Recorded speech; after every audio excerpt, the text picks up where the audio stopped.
नमस्कार, मैं दामिनी शर्मा सजग भारत में एक बार फिर से आप सभी का स्वागत करते हैं। देखिए, लगातार जो है बहराइच मामले को लेकर नए नए खुलासे जो हैं वो सामने हो रहे हैं। इसी के साथ सबसे बड़ा सवाल कि आखिरकार इतनी बड़ी हिंसा हुई कैसे, सबसे बड़ा प्रश्न चिन्ह यहाँ पर लग जाता है कि कहाँ पुलिस प्रशासन था, कहाँ सरकार की लापरवाही हुई, और अगर ये सब तमाम चीजें हुई भी हैं, कौन आरोपी हैं, ये कब तक ये तमाम खुलासे होंगे, ये सबसे बड़े सवाल है। सबकी अपनी प्रतिक्रियाएं आ रही हैं इस पर, और नंदा भाई राजपूत से आज हम इस बारे में पूछने वाले हैं, क्योंकि तमाम चीजों पर अपनी राय को रखते हैं। बहराइच हिंसा और एंगल दिया गया कि एक बार वापसी जो है वो हिंदू मुसलमान तमाम एंगल्स जो है वो निकल कर आ रहे हैं। कुछ लोग सरकार पर सीधा सीधा निशाना साध रहे हैं, कुछ लोग एक समुदाय को टारगेट कर रहे हैं। आपको क्या लग रहा है, इस पूरी चीज को, पूरे मामले को कैसे देख रहे हैं? पहले नंबर तो उपचुनाव है उत्तर प्रदेश का। अच्छा।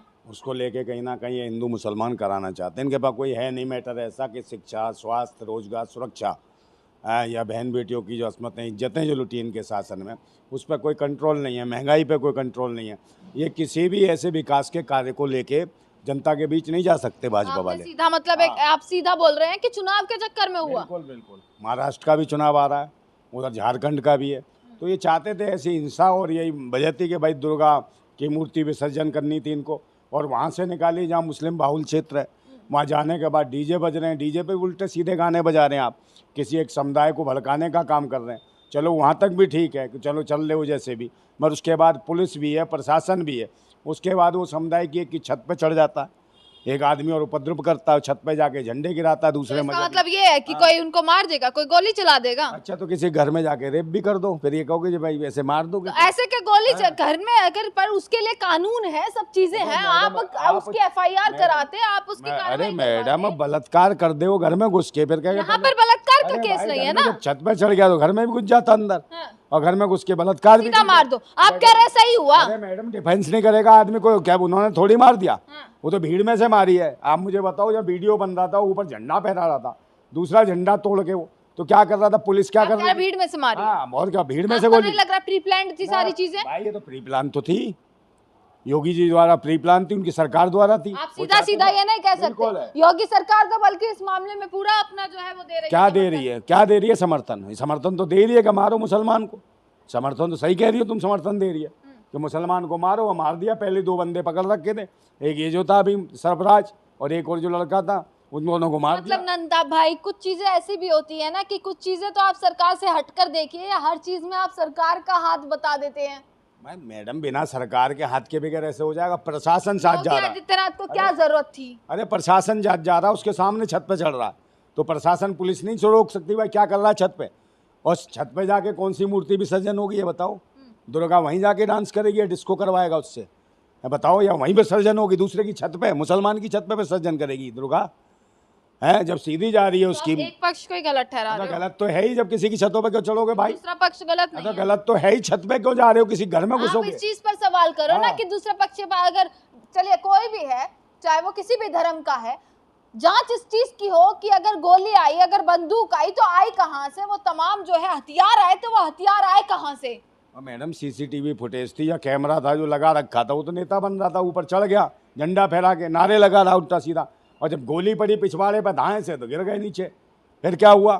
फिर जाके उनकी अंतिम यात्रा निकली, शव यात्रा निकली, या कहाँ शोभा यात्रा निकाल रहे थे, अब शव यात्रा में तब्दील हो गई। और जब अंतिम संस्कार हुआ तो भीड़ इकट्ठी होने लगी वहाँ। तो जब प्रशासन ने क्यों नहीं रोका भीड़ को?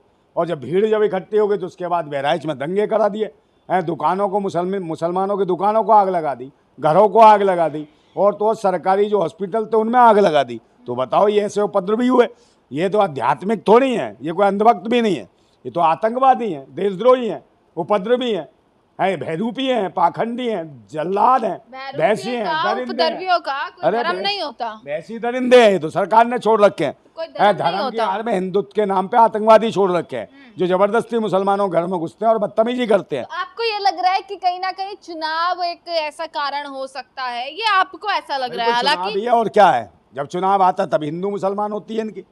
अभी चुनाव आया हरियाणा का, तो उसको ले आए रामगिरी को, वो भूतनी का उसे गाली देने लगा, नबी को, नबी की गुस्ताखी करने लगा शान में। एक ये दूसरा आ गया जो यतीमानंद, अनाथ, भूतनी का, ये भी बकवासबाजी करने लगा। तो यतीमानंद ने भी हरकत करी है, उसने भी उनके खिलाफ बोला, क्या नाम है, नबी के खिलाफ। तो एक बात बताओ, जब इस तरीके से मजहबी जो मतलब कि प्रहार कर रहे हैं, और ये बाबा थोड़ी है, कोई कौन है, ये पाखंडी है, तो राजनीतिक बाबा हैं, उठाई गिर हैं 4 मीटर कपड़ा उठा लिया इन्होंने और लेके चल गए, बना लिया, बन गए बाबा साधु। तो ये तो पाखंडी और ढोंगी हैं, आतंकी हैं, देशद्रोही हैं, इनके खिलाफ कार्रवाई होनी चाहिए। और मैं फिर कहता हूँ ये बात कि सब्र सहने की भी एक सीमा होती है, बांध टूटता धीरज का तब एक मुख्यमंत्री जो कि उस पूरे प्रदेश को चला रहे हैं, अगर वो इस तरीके के बयान दे कि बटोगे नहीं तो बटोगे तो कटोगे, हाँ, तो इस तरीके तो के बयान इस तरीके के क्या शोभा देते हैं, जो जिसके पूरा ऊपर इतना प्रदेश है, पूरा एक साम्राज्य उनके ऊपर है। हाँ, तो बांट और काट कौन रहा है, पूछो ना इनसे। ये जब हिंदुत्व के ठेकेदार हैं, बनारस हिंदू यूनिवर्सिटी में जब बलात्कार होता है हिंदू बेटी का, और भाजपा के पदाधिकारी जब उसको नोच लेते हैं, हिंदू बेटी को बलात्कार करते हैं, तब योगी जी कहाँ चले जाते हैं, कौन सी गुफा में चले जाते हैं, कौन सी जगह वहाँ तपस्या करने जाते हैं।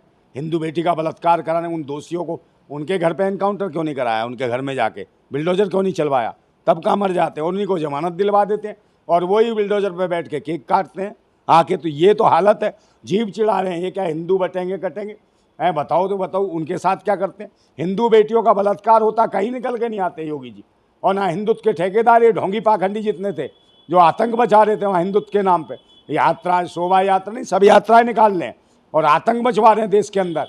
और हिंदू मुसलमान पूरे देश में जब भी चुनाव होगा, हिंदू मुसलमान और कोई नहीं है इनके पास, मैटर ही नहीं है। हिंदू मुसलमान, हिंदुस्तान पाकिस्तान, मंदिर मस्जिद, हर चीज में राजनीति, चाहे वो विपक्ष हो, उन्होंने भी सीधा योगी सरकार पर बोल दिया। हर इसको राजनीतिक मोड़ क्यों दे दिया जाता है कि देखिए कि हाँ यहाँ पर विपक्ष अखिलेश यादव है, उनका बयान यही आया योगी सरकार को लेकर, प्रियंका गांधी ने भी यही चीज कही, राहुल गांधी हो, पूरा विपक्ष इस चीज पर कि राजनीतिक ही क्यों बयान जाता है। क्या जो मृतक है उसके लिए थोड़ी सी संवेदनाएं? मैडम तुमको सुनती तो होने ना समझती हो। एक बात बताओ, जब विपक्ष क्या सत्ता पक्ष के जो केंद्रीय मंत्री होता है, जब केंद्रीय मंत्री वो कौन है, वो राजू पाजू करके कौन है, क्या नाम है उसका, जो सरदार है, वो बयान देता है कि राहुल गांधी को जिंदा जला देंगे। हाँ, मुझे केंद्रीय मंत्री दे रहा, तो कैसी शपथ ग्रहण समारोह में उसने कौन सी शपथ ली थी, क्या विपक्ष के नेता को जिंदा जलाने की?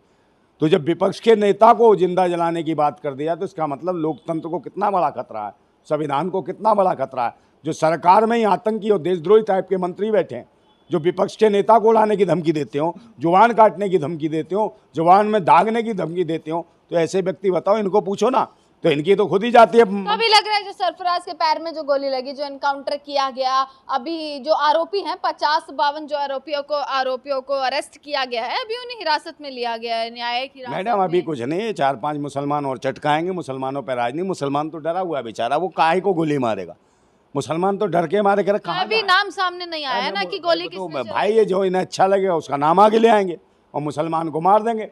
और जिन्होंने उकसाया उसको, जो लड़का था गोपाल मिश्रा, उसको उकसाया, उसी को ही तो आगे लाएंगे। आप तो बोल रहे हैं सिर्फ मुसलमान को लाएंगे। मैडम गोपाल मिश्रा जो गरीब था बेचारा, उसकी झोंपड़ी में रहता था, फूस का घर था, वो गरीब बच्चे को उसको धर्म के आधार पर उसे उकसा के ऊपर चढ़ा दिया, उसे मरवा दिया। तो ये पहला ही मामला नहीं है नंदा भाई, यहाँ पर ऐसा है कि युवा इतना ज्यादा हिंसा में, युवा इतना ज्यादा धर्म की आड़ में क्यों घुसता जा रहा है? के नहीं, वो चिलमची है, पाखंडी, नशा कराया जाता प्रोवाइड। तभी तो मैं कह रहा हूँ ये अंधभक्त भी नहीं है, ये तो देशद्रोही हो गए, आतंकी हो गए, उग्रवादी हो गए, और नशा करके ये तो इतने पागल हो जाते हैं, कुछ भी करने को तैयार नहीं, ये नहीं पता क्या कर रहे हैं हम। और नशे में करता आदमी ऐसी हरकतें, दूसरों की छत पर चढ़ेगा, कल किसी की बहन बेटी पकड़ लेगा, रेप कर देगा, बलात्कार क्या करा था, बलात्कार ही तो करा है। तो ऐसी भाषाओं का उपयोग जो सरकार कर रही है ये ठीक नहीं है, लोकतंत्र के लिए ठीक नहीं है, देश के नागरिकों के साथ ये जो असभ्य कार्य किए जा रहे हैं ये ठीक नहीं है। और इनको जो है ना, जितने भी लोग हैं जिन्होंने इसे उकसाया लड़के को, उनको जो ऊपर चढ़ाने के लिए, उनके खिलाफ कार्रवाई होनी चाहिए। दूसरे नंबर इसकी जो हत्या हुई उसको, उसके बाद उसे 10 लाख रुपए दी। 10 लाख रुपए में जब योगी जी इतने तपस्वी हैं, इतने चमत्कारी हैं, तो मंत्र मार के इसको जिंदा कर देते हैं, चिता को फुकवा दी इसकी। पर उनका परिवार तो संतुष्ट है, उनका परिवार संतुष्ट से क्या, बेटा तो गया ना, बच्चा तो गया, उसकी जिंदगी वापस आ जाएगी। संतुष्ट को क्या है, वो तो जो लव मैरिज करी थी उसने किसी और से लव मैरिज कर लेगी, है जिसे पैसे चाहिए, आदमी कोई परवाह नहीं है, उसकी बेचारे की जान चली गई युवा की, और धर्म के आधार में चुसवा दिया, उसे मरवा दिया धर्म के चक्कर में, है झंडे के चक्कर में उसका डंडा खराब कर दिया, मार दिया उसे गोली। है चलिए कहाँ चलूँ मैं, बताओ। खत्म करते हैं ना, देखिए खत्म थोड़ा तो कैसे कर देंगे खत्म, ये देश को खत्म कर रहे हैं पाखंडी ढोंगी हैं, देश को खत्म करने वाले हैं। ऐसे बाबा सिद्दीकी को मरवाया इन्होंने, ऐसी धमकियां दिलवा रहे हैं। अब इसको देख लो लॉरेंस बिश्नोई को, इसे बना रहे हैं कि बस ये गैंगस्टर है। लॉरेंस बिश्नोई कोई गैंगस्टर नहीं, वो जेल के अंदर है, और जेल के अंदर जो है सरकार के बिल्कुल देख रेख में, और सरकार चाले तो 1 मिनट पत्ता भी नहीं, मतलब पर नहीं हिल सकता किसी के पक्षी का। और ये सरकार उसके जो कंधे पे बंदूक रख के जो चला रही है अमित शाह और ये जो मोदी जैसे लोग, और गैंगस्टर जो बना रहे हैं उसको, कभी सलमान खान को धमकी, बाबा सिद्दीकी को मरवा दिया।